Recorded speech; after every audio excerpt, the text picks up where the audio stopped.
Let me tell you something that's been gnawing at me since I watched that Warriors vs Panthers clash last week. The pre-game Haka wasn't just a cultural performance, it was a psychological weapon. I mean, think about it. You've got a team walking out to a full-throated Haka, eyes locked, chests puffed, and the other side is suddenly on edge. It's not just about pride, it's about intimidation. And honestly, I think that's why the Panthers looked shell-shocked in the first 10 minutes.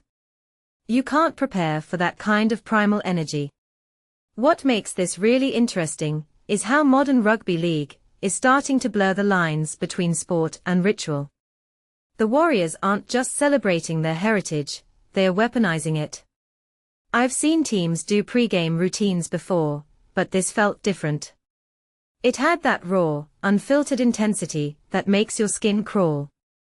And let's be real, if you've ever seen a Haka performed properly, you know it's not just a dance, it's a declaration of dominance. Now, I want you to picture this. James Fisher-Harris leading the charge, his face a mask of determination, and then 3 performers erupting in front of the Panthers bench. I swear, I could almost hear the crowd collectively gasp. It's not just the physicality of the Haka, it's the cultural weight behind it. And here's what I find fascinating, the Panthers didn't just lose momentum in the game, they lost their composure. Their halfback, Paul Alamoti, was sent to the bin early, and suddenly the Warriors were on a roll. But here's the kicker, this wasn't just a fluke. Erin Clark, the captain, was already showing signs of becoming a leader who can shift the tide of a game.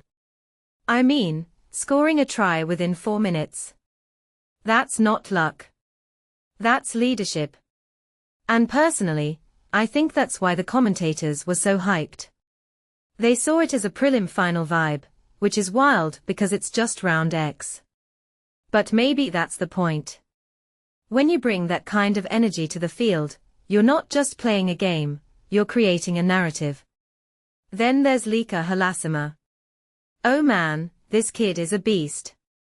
I've watched rugby league for years, and I've never seen someone combine brute force with such finesse.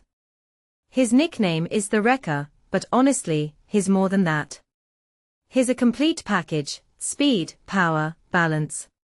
And when he's running down the field like that, it's not just the fans who get excited. The commentators are practically drooling. Andrew Voss called him a freak, which is a term I usually say for players like Sonny Bill Williams. But here's the thing, Halasima isn't just a carbon copy of SBW. He's a new model. A different kind of athlete. What this really suggests is that rugby league is evolving, and players like Halasima are the future. They're not just physical, they're intelligent, adaptable, and, frankly, terrifying to face. I mean, imagine trying to tackle someone who's got that kind of acceleration and power. It's like trying to stop a freight train with your bare hands. But let's talk about the elephant in the room, Isaah Yeo's injury. I've watched him play for years, and I've never seen him look so vulnerable. That pectoral injury. It's not just a setback for Penrith, it's a seismic shift in their season.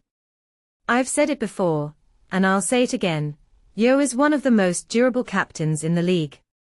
The fact that he's now nursing a potential season-ending injury. That's a nightmare scenario. And here's what's even scarier, the Panthers are now facing the Roosters in a battle for the JJ Giltinan Shield. That's not just a game, it's a make-or-break moment. If they lose, they're not just out of the race for the minor premiership, they are staring at a season that feels like it's already over. And honestly, I think the whole league is watching. This isn't just about Penrith anymore. It's about how teams handle adversity, how injuries can rewrite entire seasons, and how one moment, like a Haka, can change the course of a game forever. So here's my takeaway, rugby league isn't just about the tackles, the tries, or the scores. It's about the stories. The Warriors' pre-game Haka wasn't just a performance, it was a statement. And when you combine that with players like Halasima and leaders like Erin Clark, you're not just watching a game. You're witnessing the birth of a new era. But let's be honest, it's also a reminder of how fragile everything is.